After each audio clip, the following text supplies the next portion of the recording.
Les scientifiques estiment que d'ici 2100, 5 000 à 50 000 habitations seront menacées par l'érosion côtière en France métropolitaine et dans les Dromes. Le trait de côte est la limite entre la mer et la terre. L'érosion est un phénomène naturel, mais il s'accentue fortement ces dernières années, ce qui conduit à nous interroger sur les nouvelles causes.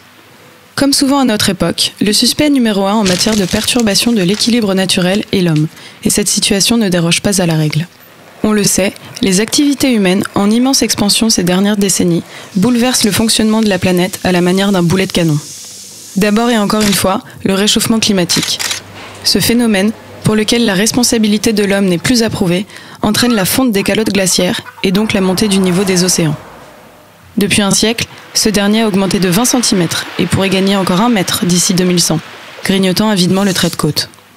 Par ailleurs, l'augmentation inédite du nombre de tempêtes a impacté la tenue des dunes et des falaises, favorisant le recul des continents. À titre d'exemple, la tempête Cynthia de 2010 a repoussé le trait de côte de 20 mètres en Vendée et en Charente-Maritime. L'homme a beau chercher à se protéger avec des digues et des barrières rocheuses, sa présence sur les littoraux croît sans arrêt.